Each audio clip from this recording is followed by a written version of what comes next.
Bismillahirrahmanirrahim. Wa billahi qala la nihayata limadhammika in arja'aka ilaik. Tidaklah ada penghujung dari keburukan-keburukanmu, sifat-sifat tercelamu in arja'aka ilaik. Jika dia mengembalikan urusanmu kepadamu. Wala tafrughu madaihuka in azhara judahu alaik. Wala tafrugh madaihuka, tidak akan pernah kosong pujian-pujianmu, tidak akan pernah habis pujian terhadapmu in azhara juda alaik. Jika dia menampakkan, menyatakan, memantulkan judah, kedermawaannya, anugerah-anugerahnya atasmu. Maksudnya gimana? Ini untuk menghibur kita yang tadi sudah lost, yang merasa tidak berhak atas suatu amalan, ya. Maka sekarang Allah dihibur lagi oleh Imam Athaillah Sekandari. Apa kata beliau?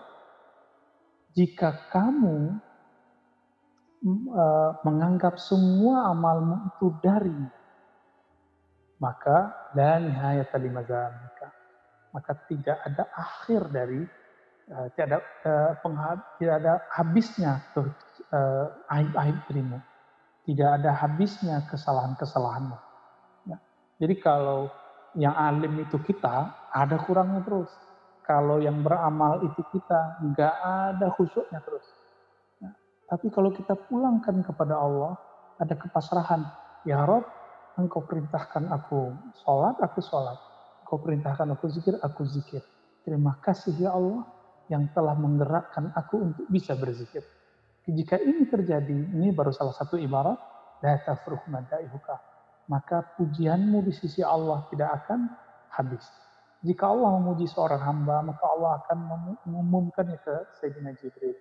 Dalam hadis Muslim dikatakan, "Idza ahabballahu 'abdan qala ya Jibril inni uhibbu fulan." Hai Jibril, aku suka kepada fulan. Begitu jika Allah menyukai seseorang. Lalu Jibril diperintah Allah fa'ahibbah, maka cintailah dia, atau fa'ahibhu, maka cintailah dia. Lalu Jibril alaihissalam turun ke langit di bawahnya, langit ketujuh, terus langit ketujuh mengumumkan ke langit berikutnya sampai ke langit yang di atas kita, langit dunia, yang di langit dunia mengumumkan ke semua makhluk di bumi, baik itu hewan, tumbuhan, bebatuan, semuanya. Kecuali manusia dan jin itu mereka tidak dengar. Apa kata mereka?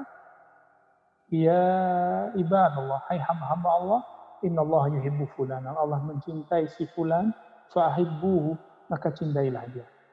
Nah, tapi jika ada hamba yang kalbunya selalu berusaha untuk membersihkannya, walaupun tetap ada kotorannya, maka dia akan dapat menangkap sinyal-sinyal itu. Itu sebabnya kewalian itu muttafaq alaih. Biasanya ya, kewalian itu biasanya orang-orang sepakati. Itu kalau kewaliannya zahir. Tapi juga ada wali yang mastur. Nah, wali yang mastur ini yang kemudian sangat berat. Kadang mereka lebih tinggi, kadang mereka di bawah yang terkenal itu. Jadi jika Allah mengizinkan seseorang terkenal dengan kewalian, berarti memang dia wali. Jika Allah ingin mengizinkan seseorang terkenal keilmuan, ya mungkin dia seorang ulama. Tapi tidak semua orang alim itu waliullah, ya. Ada yang alim eh, baru zahirnya, tapi kalau dia sudah alim billah, sudah alim dengan kalbunya, bukan lagi ilmunya hafalan, tapi sudah latihan-latihan rohani, kemudian Allah berikan dia hadiah-hadiah ma'rifat dan hakikat, baru dia disebut waliullah. Nah, inilah makna lebih kurang dari kalimat ini, teman-teman semua. Jadi, la tattabi'il nafsa fi hawaha, inna tiba'al hawa hawan. Oleh karena itu, jangan ikuti gejolak-gejolak bisikan-bisikan diri kita dalam beramal, ya. Karena mengikuti semua itu tidak lebih daripada hawa atau kehinaan-kehinaan. Inilah yang terjadi pada iblis, ya. Iblis itu kurang apa, ya? Iblis itu penjaga surga, maka disebut malaikat Haris atau malaikat Azazil. Namun karena dia merasa dirinya sesuatu, dia merasa mulia karena dia dari api, dia merasa mulia karena dia udah lama di surga, maka kemudian dia jatuh. Jadi ciri-ciri orang yang Allah jatuhkan derajatnya di sisinya, dia merasa dirinya sesuatu. Nah ini hati-hati di sini. Kita berlindung kepada Allah Subhanahu Wa Taala dari merasa sesuatu. Ya, sudah berapa menit, Musa?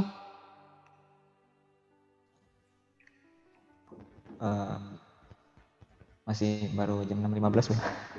Baru 6.15. Oke, kita lanjut ya. 45 menit. Baik. Kun bi awsafi rububiyyatihi muta'alliqan wa bi awsafi ubudiyyatika mutahaqqiqan. Ya. Apa kata Imam Ta'ilah menjelaskan makna ya ayuhan nasu ubudu rabbakum. Innal ladzina qalu rabbuna Allah tsumma istaqamu. Untuk menjelaskan makna ini, makna ayat-ayat ini, maka beliau tulislah kalimat yang sangat dahsyat ini. Kun bi awsafi rububiyyatihi muta'alliqa.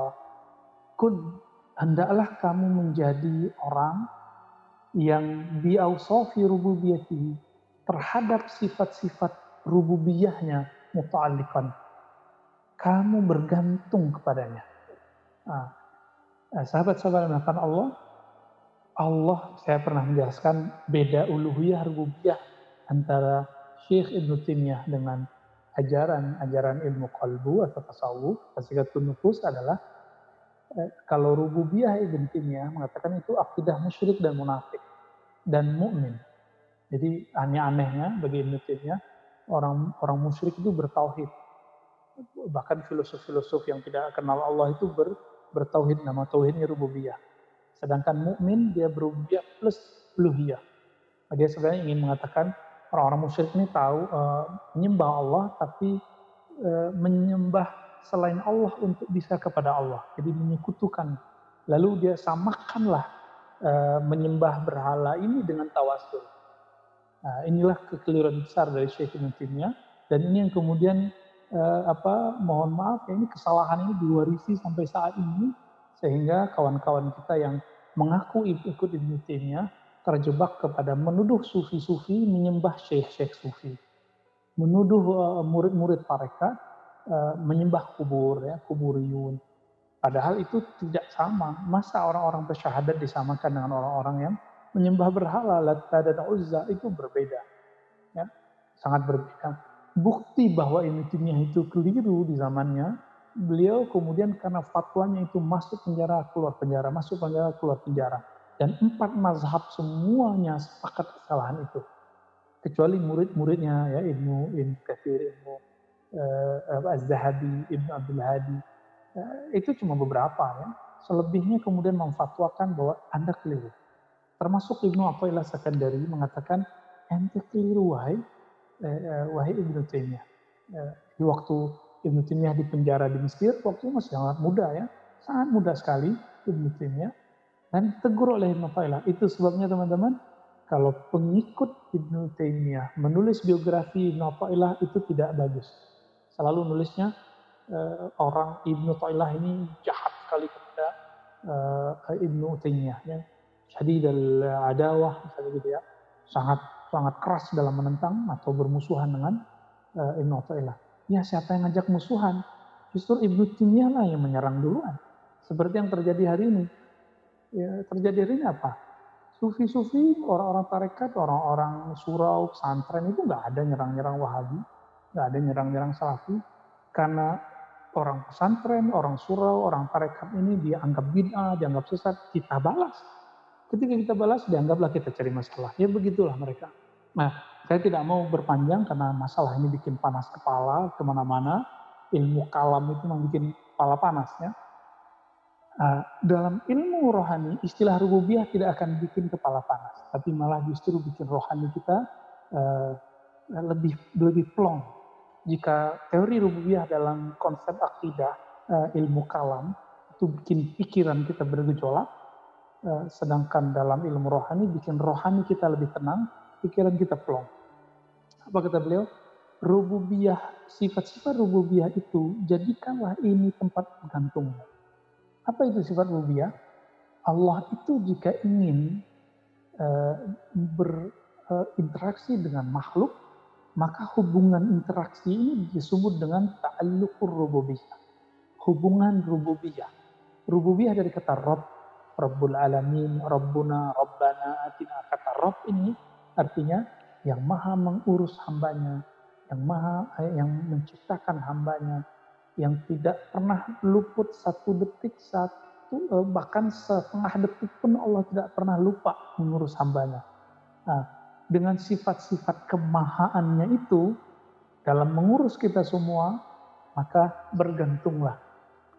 Sahabat-sahabat Allah ini cerita COVID ini kan betul-betul menakutkan ya, tidak akan pernah berakhir. Terus gimana dong nggak pernah berakhir? Memang kita ditakdirkan ya, inilah dunia. Jangan bergantung kepada pemerintah, jangan bergantung kepada ulama, jangan bergantung kepada ustadz, doanya kiai, tapi bergantunglah kepada rububiyahnya Allah SWT. Maka jika orang bergantung kepada Allah, lenggapnya luar biasa, muncul lagi ketenangan jiwanya. Jadi ilustrasinya, apabila anak ayam itu lari dari induknya, dia akan ketakutan. Apabila anak kita yang masih kecil jauh dari ibunya, dari ayahnya, dia akan ketakutan. Ya. Namun jika dia dekat ke ayah ibunya, dia tidak takut. Ya. Coba lihat anak kecil, kalau dia jatuh, cukup dipegang ibunya, ayahnya, lalu ditiup dikit, udah. Walaupun masih sakit, dia langsung diam. Nah, kira-kira beginilah jika seorang hamba, tentu hubungan hamba dengan Allah lebih dahsyat dari itu semua. Jika tersakiti, jika terpuruk dengan kondisi hari ini, coba kita kembali kepada sumber alam semesta ini, pencipta alam semesta ini, yaitu Allah Subhanahu wa Ta'ala. Inilah makna kun bi awsafi rububiyyatihi muta'alliqan. Dan inilah makna dari Allahus Samad. Allah tempat kita bergantung. Nah, setiap kali kita ada hajat lalu kita kemudian sampaikan kepada Allah, maka hubungan ini disebut dengan hubungan rububiyah. Rububiyah itu ada yang namanya samadaniyah. Artinya saya punya kebutuhan, punya hajat, saya kadukan kepadanya dan dia akan memenuhi itu. Ada hubungannya hubungan khalqiyah, penciptaan. Ya. Ada hubungan syifa, penyembuhan. Ya. Ada hubungan rizkiyah, memberi rezeki. Ini semuanya adalah bagian dari rububiyah. Jadi apapun interaksi Allah dengan hamba dengan Allah, hubungan ini disebut dengan rububiyah. Jadi dengan inilah kita bisa hidup. Nah, inilah makna zikir-zikir yang dikatakan dalam zikir-zikir kita. La ilaha illallah, tiada yang berhak disembah kecuali Allah, tiada tempat bergantung kecuali Allah. Ya. Kemudian kenapa saya pernah sebutkan ini sebelumnya? Kenapa ketika awal sholat kita memulai dengan Alhamdulillahi Rabbil Alamin? Kenapa enggak ayat yang lain? Karena di kalimat Alhamdulillahi ada Rabb. Ya, bahwa hubungan Allah dengan alam itu adalah hubungan rububiyah. Hubungan Allah mengurus dan Allah tidak pernah lelah, Allah tidak pernah capek. Wa ma massahu min lughub, ya. Allah tidak pernah lelah ngurus kita. Maka kalau nggak sanggup untuk menghadapi ini, untuk memikirkan ini, jangan kemudian komentar negatif terhadap orang yang sedang berusaha untuk mengurus ini semua. Teman-teman semua, lalu di ujung kalimat wa bi awsafi ubudiyatika mutahaqqiqan. Jadi Allah kepada kita disebut rububiyah, sedangkan kita kepadanya disebut dengan ubudiyah. Apa arti ubudiyah? Penghambaan, penghinaan diri di hadapan Allah Subhanahu wa Ta'ala. Nah, ini penting sekali. Jadi apa sifat seorang hamba? Ya hamba ya sendiko daud, ya kalau bahasa orang Jawa, ya patuh, taat, humble, azillu wal intisar kalau bahasa Arabnya, merasa hina dina di hadapan Allah Subhanahu wa Ta'ala, merasa diri tidak ada apa-apanya. Nah, maka bedakan antara orang yang tadarru, yang rendah hatinya merasa hina di hadapan Allah, dengan tawaduk palsu, tawaduk yang dibuat-buat. Ya. Tawadhu yang mujamalah, tawadhu yang pemanis muka, dari disebut tawadhu. Jadi ada tawadhu yang ria. Ada tawadhu yang ria, tawadhu yang ingin disebut tawadhu. Nah, ini hati-hati. Nah, sifat ubudiyah hamba itu sifatnya apa aja? Merasa hina, merasa membutuhkan Allah, kefakiran kepada Allah, merasa lemah abda'fu, merasa lemah jika tidak dibantu oleh Allah Subhanahu wa taala, dan yang paling penting di situ al-jahlu. Merasa diri ini tidak punya ilmu di hadapan Allah Subhanahu wa taala. Nah, inilah perkataan Imam Ibn Arabi, al-imanu, iman itu adanya dengan apa? Tasdik. Tapi beliau mengatakan al-jahlu din. Kejahilan, tidak mengenal, tidak merasa berilmu di hadapan Allah, itu adalah agamaku. Begitu kata beliau dalam kitab Futuhat Makkiyah, ya. Kitab yang pernah ditahzir oleh beberapa orang, tapi setelah kita baca, ya orangnya mungkin loncat-loncat bacanya atau membaca dari orang lain, artinya dia taklid kepada hasil bacaan orang lain, lalu menyalahkan satu kitabnya. Nah, maka sahabat-sahabat dimakan Allah, sifat inilah yang kemudian muncul dikandung dalam Al-Fatihah. Dimulai dari Bismillahirrahmanirrahim, Alhamdulillahirrahmanirrahim. Dibuka Maliki Yaumiddin, Iyyaka na'budu wa iyyaka nasta'in. Maka Iyyaka na'budu wa iyyaka nasta'in ini boleh disebut adalah, jadi setelah Allah menyebutkan rububiyahnya dari awal Bismillah sampai Maliki Yaumiddin, ini rububiyah. Iyyaka na'budu wa iyyaka nasta'in, ini ubudiyah. Hanya kepadamu ya Allah aku menghambakan diri, hanya kepadamu ya Allah aku meminta pertolongan. Sampai ke belakang, sampai ke akhir ayat ke-7 itu adalah ubudiyah. Jadi teman-teman semua, ayat-ayat Al-Quran khususnya surah Al-Fatihah diringkas maknanya oleh Imam Mu'ta'ilah dengan dua kalimat ini. Jadi hendaklah kamu bergantung kepada Rahman, Rahim, Rabbul Alamin, Malik Yaumiddin. Bergantunglah kepadanya, lalu hendaklah engkau menunjukkan, mutahqiqan, mempraktekkan ubudiyahmu, kehambaanmu, kehinaanmu di hadapan Allah Subhanahu wa taala. Jadi mulai hari ini ya coba latih kalbu kita untuk tidak merasa kaya kecuali dengan Allah, merasa mulia kecuali dengan kemuliaan dari Allah, merasa kuat kecuali dengan haulun minallah, ya. Tidak merasa alim, tidak merasa berilmu kecuali dengan hadiah-hadiah dari Allah Subhanahu wa taala. Kira-kira itu teman-teman semua, sudah 6:30, mungkin ada yang mau kita diskusikan, bagi silakan tafadhol. Baik, Maulana. Jazakumullah khairul jaza. Ada banyak pertanyaan. Baik. Pertama, Bu ya.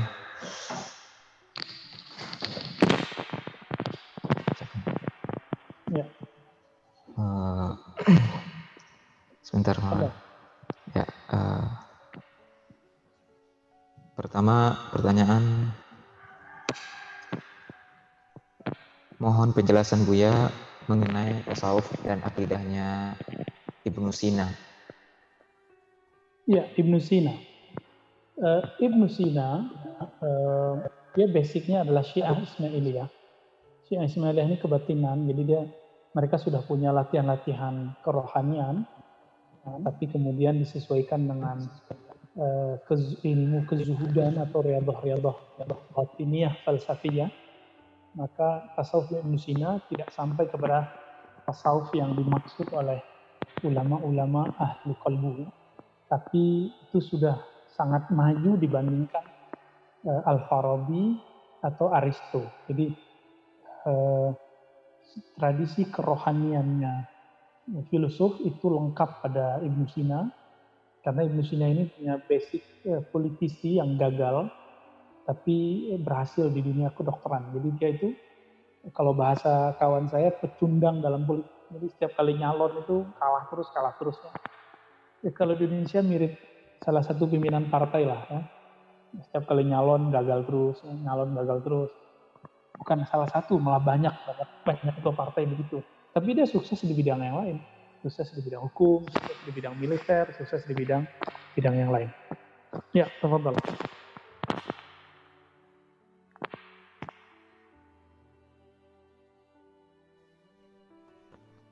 Baik Maulana, agak loading sedikit. Ya. Pertanyaan berikutnya Bu ya. Mohon amalan karena kita dipanggil oleh orang-orang dengan panggilan-panggilan tertentu, dengan gelaran-gelaran tertentu, dan apa yang harus kita lakukan terhadap. Ya. Nabi SAW mengajarkan kalau kita dipuji maka katakan Allah menja'alni khairan mimma yazunnun. Itu bahasa Arabnya. Kalau bahasa Indonesianya lebih gampang. Ya, dalam hati kita katakan, ya Allah, jadikan aku lebih baik daripada yang mereka kira. Satu kali Imam Abu Hanifah diceritakan oleh orang-orang di kota Kufah sebagai ahli ibadah yang tidak pernah tidur di malam hari. Beliau padahal cuma bangun sepertiga malam terakhir. Tapi semenjak mendengar itu, karena khawatir nanti merasa senang dipuji terhadap hal yang dia tidak pernah lakukan, maka beliau meminta kepada Allah, ya Allah bantu aku untuk bisa qiyamul lail sepenuh malam, supaya aku tidak merasa dipuji dengan hal yang tidak aku lakukan. Semenjak saat itulah beliau, kalau sholat subuh itu dengan wudhu sholat isya. Walaupun beliau tajdid ya, amalannya sahabat kami, Dr. Falah, Ustaz Falah, itu walaupun masih wudhu itu diulang wudhunya terus ya, seujaddid gitu katanya ya. Oke. Jadi ini yang harus dilakukan. Katakan dalam hati, aku ya Allah, aku tahu dengan aib diriku. Seandainya orang tahu aib diriku, tentu mereka tidak akan memujiku. Teman-teman semua, kalau bukanlah tutupan dari sifat-sifat Allah itu, pakaian-pakaian sifat Allah tadi, tentulah semua orang akan tidak akan ada yang memuji kita, tidak ada yang like kita, tidak ada yang senang kita. Jadi ilmu yang sekarang antum punya itu hanya sifat Allah yang Allah pinjamkan. Jika dia mau, dia ambil lagi. Ibadah yang kita pakai itu adalah kuwah dan haul. La haula wala quwwata illa billah. Semuanya kalau Allah mau, Allah ambil lagi. Itu sebabnya ada orang yang rajin ibadah, kok tiba-tiba nggak rajin ibadah lagi. Pernahkah lihat ada orang alim di akhir hayatnya dia lupa dengan semua ilmunya, bahkan kemudian melakukan hal-hal yang tidak pantas. Aibnya itu terjadi dulu di zaman Syekh Mukhtar di Payakumbuh. Itu ada seorang syekh, dia tamatan luar negeri di zaman itu ya, lalu menghujat para ahli zikir, padahal mereka sudah buat perjanjian, jika kamu kalah debat maka kamu tidak ganggu kami lagi. Ternyata dia masih membicarakan keburukan ahli-ahli zikir, surau-surau tahta, ulama-ulama Syekh Tariqah Naqsyabandiyah di sana. Apa yang terjadi? Beberapa bulan sebelum beliau wafat, orang ini, apa yang terjadi? Ya mohon maaf, dia telanjang lari kemana-mana, masuk pasar, keluar pasar, jalan lari-lari depan rumahnya, nggak pakai baju, nggak pakai celana. Ya. Tidak Allah buka aibnya. Ini yang dimaksud dalam hadis man 'adali waliyan faqad ajantuhu bil haqq. Siapa yang menyakiti kekasih-kekasihku, ahli zikirku, maka aku akan memerangi dia kembali. Allah cabut ilmunya. Jadi jangan bangga dulu kita punya ilmu, bisa baca kitab, dapat gelar syekh, dapat gelar-gelar tertentu dari guru kita, itu gelar dari makhluk. Ya, lanjut. Baik ya. Pertanyaan berikutnya Bu ya, mohon dijelaskan tentang istilah celupan Allah dan bagaimana tahapan untuk mendapatkannya. Sibghatullah ya. Wa man ahsanu kata sibghah itu kalau secara harfiah kan celupan. Tapi kalau kita terjemahkan itu yang disebut dengan fana wal baqa, al-fana wal baqa. Itu adalah kalimat yang tadi yang ada di hikam tadi, kalimat terakhir yang kita baca. Ya. Nolkan dirimu, nolkan egomu, habiskan semua sifat-sifat angkuhmu, maka Allah akan mencelupkan sifatnya ke dalam diri kita. Jadi kita nanti diambil oleh Allah, akan dicelupkan ke dalam sifat-sifatnya. Tergantung seberapa persen kita menghambakan diri, sebanyak itulah celupannya. Dan yang paling sempurna adalah Nabi Muhammad SAW. Beliau menghambakan dirinya total sehingga Allah gelari beliau dengan abdun. Subhanalladzi asra bi abdihi laila. Maka Allah sebutlah Nabi Muhammad itu abdun, hamba. Karena totalitas dari Sayyidina Muhammad SAW itu, maka Allah celupkan beliau dengan celupan yang sempurna. Allah habiskan sifat manusiawinya, sehingga memuncullah sifat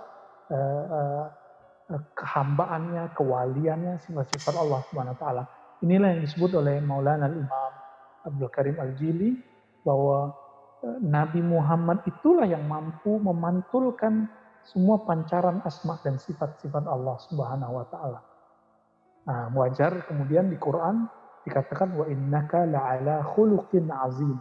Azim itu nama Allah, azamah itu sifat Allah, dan Allah hanya beri itu kepada beberapa, kepada Arash yang Rabbul Arsyil Azim, dan kemudian kepada Nabi Muhammad SAW disebut azim, dan beberapa yang lainnya. Artinya azimnya Nabi itu sudah hilang sisi manusiawinya, yang ada adalah sisi penghambaan totalnya kepada Allah. Maka ini turun kepada imam-imam kita ya. Ada seseorang datang ke Imam Abdul Hasan Syadzili lalu mengatakan, anta waliyun min awliyaillah, anta khalifatullah, anta khalifatul zaman. Kamu wali hebat, khalifah. Apa jawaban beliau? Ana Abdullah, ana Abdullah, ana Abdullah. Akunya hambanya. Nah, kira-kira seperti itu. Jadi sibghatullah lebih tepatnya adalah bab fana, memfanakan sifat, mentotalkan kehambaan kepada Allah Subhanahu wa taala, maka Allah akan ganti dengan sifat-sifatnya. Jadi ini tidak bisa dibuat-buat, ini anugerah dari Allah Subhanahu wa taala.